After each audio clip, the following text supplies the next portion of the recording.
द्रोणाचार्य ने पांडव तथा कौरव राजकुमारों के शस्त्रास्त्र विद्या की परीक्षा लेने का विचार किया। इसके लिए एक विशाल मंडप बनाया गया। वहां पर राज परिवार के लोग तथा अन्य प्रतिष्ठित व्यक्ति उपस्थित हुए। सबसे पहले भीम एवं दुर्योधन में गदा युद्ध हुआ। दोनों ही पराक्रमी थे।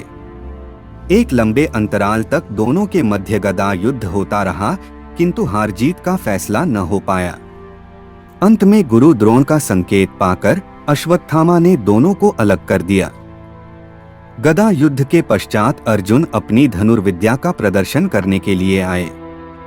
उन्होंने सबसे पहले आग्नेयास्त्र चलाकर भयंकर अग्नि उत्पन्न किया। फिर वरुणास्त्र चलाकर जल की वर्षा की, जिससे प्रज्वलित अग्नि का शमन हो गया। इसके पश्चात उन्होंने वायुअस्त्र चलाकर आंधी उत्पन्न किया तथा पारजन्यास्त्र से बादल उत्पन्न करके दिखाया। यही नहीं, अंतर्ध्यानस्त्र चलाया और वहां पर उपस्थित लोगों की दृष्टि से अदृश्य होकर सभी को आश्चर्य में डाल दिया।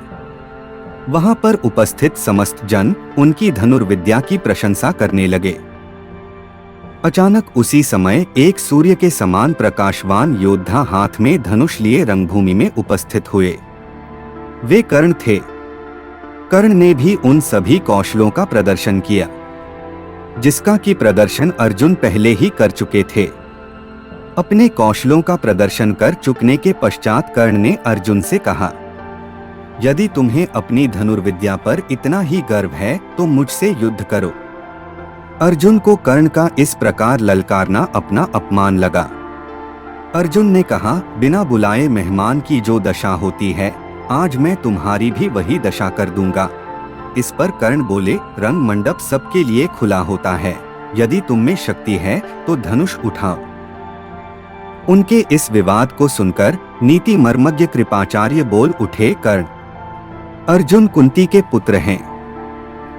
वे अवश्य तुम्हारे साथ युद्ध के लिए प्रस्तुत होंगे, किंतु युद्ध के पूर्व तुम्हें भी अपने वंश का परिचय देना होगा, क्योंकि राजवंश के लोग कभी नीच वंश के लोगों के साथ युद्ध नहीं करते। कृपाचार्य के वचन सुनकर कर्ण का मुख श्रीहीन हो गया और वे लज्जा का अनुभव करने लगे। कर्ण की ऐसी हालत देखकर उनके मित्र दुर्योधन बोल उठे, हे गुरुजनों एवं उपस्थित सज्जनों, मैं तत्काल अपने परम मित्र कर्ण को अंग देश का राजपद प्रदान करता हूँ। कर्ण इसी क्षण से अंग देश का राजा है। अब एक देश का राजा होने के नाते उन्हें अर्जुन से युद्ध का अधिकार प्राप्त हो गया है।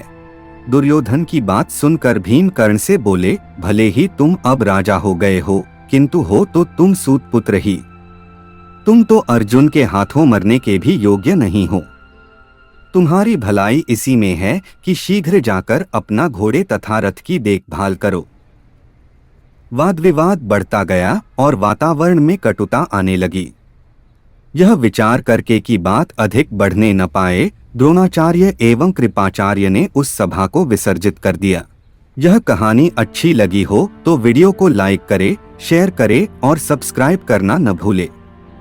मिलते हैं इसी तरह की मजेदार कहानी के साथ, तब तक के लिए धन्यवाद।